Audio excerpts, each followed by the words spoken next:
हरे कृष्णा, राधे राधे। ओम नमो भगवते वासुदेवाय। सफला एकादशी व्रत कथा।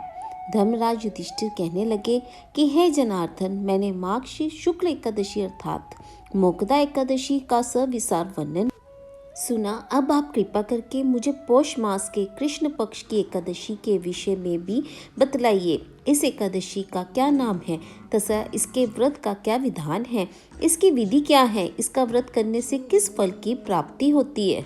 कृपया ये सब विधि विधान पूर्वक कहिए। भगवान श्री कृष्ण बोले, पौष माह के कृष्ण पक्ष में आने वाली इस एकादशी को सफला एकादशी कहा जाता है। इस एकादशी के देवता श्री नारायण हैं। विधि पूर्वक इस व्रत को करना चाहिए। किस प्रकार नागों में शेषनाग, पक्षियों में गरुड़, सब ग्रहों में चंद्रमा, यज्ञों में अश्वमेघ और देवताओं में भगवान विष्णु श्रेष्ठ हैं, उसी प्रकार सब व्रतों में एकादशी का व्रत श्रेष्ठ है।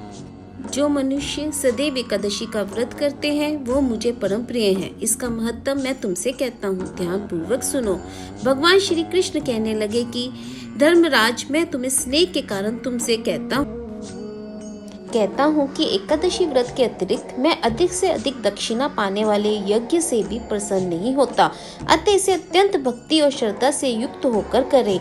हे राजन, द्वादशी युक्त पौष कृष्ण एकादशी का महत्व तुम एकाग्रचित होकर सुनो। एकादशी व्रत कथा।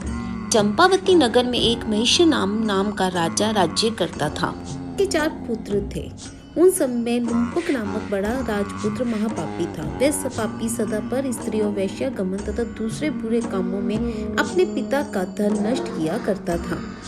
सदैव ही देवता, ब्राह्मण, वैष्णवों की निंदा किया करता था। जब राजा को अपने बड़े पुत्र के ऐसे कुकर्मों का पता चला तो उन्होंने उसे अपने राज्य से निकाल दिया।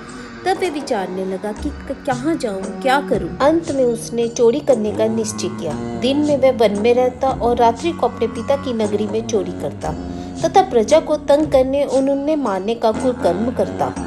कुछ समय पश्चात सारी नगरी भयभीत हो गई। वह वन में रहकर पशु आदि को मारकर खाने लगा। नागरिक और राज्य के कर्मचारी उसे पकड़ लेते किंतु राजा के भय से छोड़ देते। वन में एक अति प्राचीन विशाल पीपल का वृक्ष था। लोग उसकी भगवान के समान पूजा करते थे। उसी वृक्ष के नीचे वह महापापी लुप्पुक रहा करता था। इस वन को लोग देवताओं की क्रीड़ा स्थली मानते थे। कुछ समय पश्चात पौष कृष्ण पक्ष की दशमी के दिन वह वस्त्रहीन होने के कारण शीत के चलते सारी रात्रि सो नहीं सका। उसके हाथ पैर अकड़ गए। सूर्योदय होते होते वह मूर्छित हो गया। दूसरे दिन एकादशी को मध्याह्न के समय सूर्य की गर्मी पाकर उसकी मूर्छा दूर हुई। गिरता पड़ता वह भोजन की तलाश में निकला। पशुओं को मारने में वह समर्थ नहीं था। अतः पेड़ों के नीचे गिरे हुए फल उठाकर वापस उसी पीपल वृक्ष के नीचे आ गया।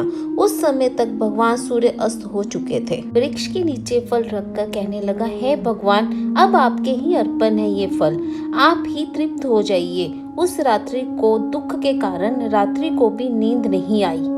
उसके इस उपवास और जागरण से भगवान अत्यंत प्रसन्न हो गए और उसके सारे पाप नष्ट हो गए। दूसरे दिन प्रातः एक अति सुंदर घोड़ा अनेक सुंदर वस्तुओं से सजा हुआ उसके सामने आकर खड़ा हो गया। उसी समय आकाशवाणी हुई कि हे राजपुत्र, श्री नारायण की कृपा से तेरे पाप नष्ट हो गए हैं। अब तू अपने पिता के पास जाकर राज्य प्राप्त कर। ऐसी वाणी सुनकर वह अत्यंत प्रसन्न हुआ और दिव्य वस्त्र धारण करके भगवान आपकी जय हो कहकर अपने पिता के पास गया। उसके पिता ने प्रसन्न होकर उसे समस्त राज्य का भार सौंप दिया और स्वयं वन के रास्ते चल दिए। अब लुम्पुक शास्त्रानुसार राज्य करने लगा। उसके स्त्री, पुत्र आदि सारा कुटुंब भगवान नारायण का परम भक्त हो गया।